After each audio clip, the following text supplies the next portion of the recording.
What's up guys? Samahan nyo akong i-unbox itong nabili kong Ulazi vlogging accessories. First, itong VL49 Limited White Light. Next, itong ST06 cellphone mount.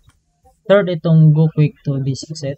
Last but not the least, the neck holder mount. So first is the neck holder mount for my Insta360. So ito daw yung Gen 2. I had the first version of this. Ang kaibahan lang nila noong isang unang version ng Gen 1 is nagbibend dito. Meron siyang parang joint here na pwede mo ma-bend. And for this one, rubber ang texture niya sa labas, and then parang sa loob meron siyang spring. Ayan o, spring na pag binind mo siya, hindi na siya bumabalik. Maganda yung feel niya. And plastic, hard plastic. And meron siyang lock. Meron siyang kaunting ano dito, latch. Then salpak mo lang siya dyan. Ayan. So may rubber here para sa neck. So meron siyang texture na rough para siguro to stick firmly sa skin. Ayan. So ano na to siya, ang mount niya is Goto siya, and then I bought also spare para pwede ko siya i-mount here. Pwede ko siya i-mount sa ilipat sa helmet ko pag nakabike ko or scooter.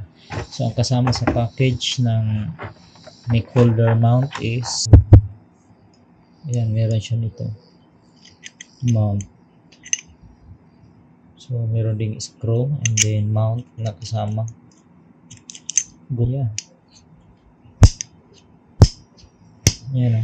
Huwag na siya gaano ka-strong. Dapat mo siya i-lock talaga. Ayan. So nag-click siya. Need mo siya para to remove it, you need to press this button and then twist so you can remove to lock.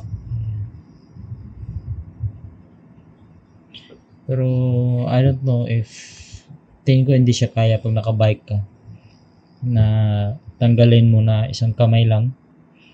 So I think you can't do that.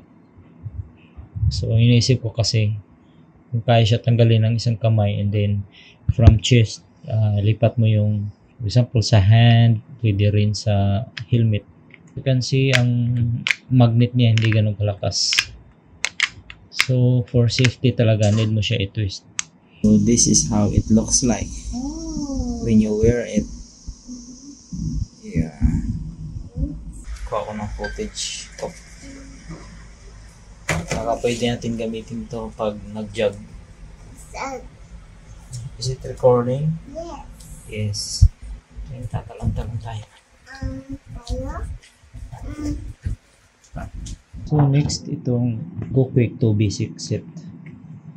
So basically, so ayan. So meron siyang base mount na need siya i-screw. And then ang isa yan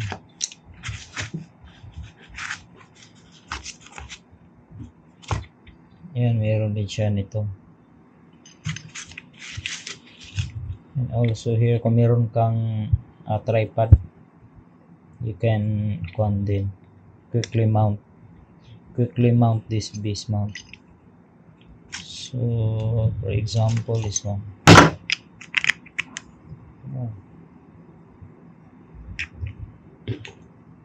So meron akong pang rest na mount, pwede ko to siya ilagay, and then the other one sa helmet.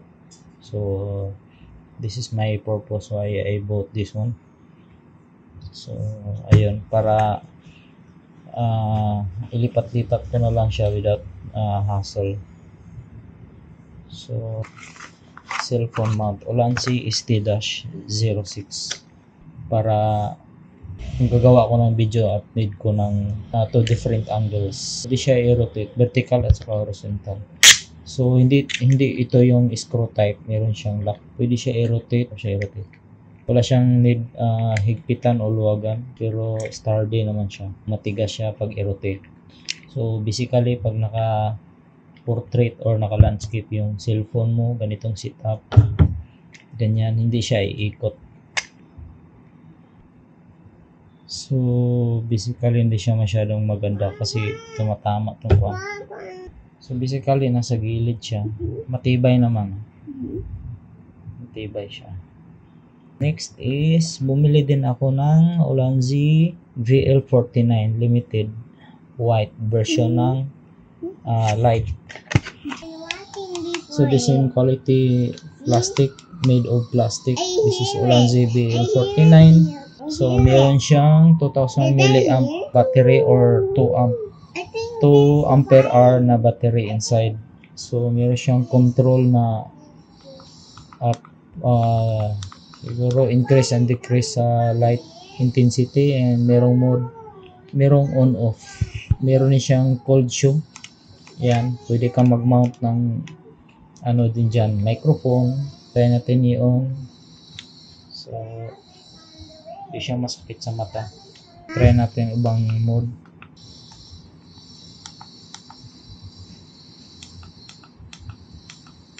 Wala siyang ibang kulay. Intensity lang, up and down. And then white lang. Wala siyang ibang kulay. So plain white lang siya. Yeah. So type C na rin yung port niya for charging. So this version of Ulanzi VL49 has internal battery na pwede mo i-charge, and type C na. So hindi ka na magpalit-palit ng cable. So meron din siyang kasama dito. At sa normal cellphone charging cable, so compatible siya.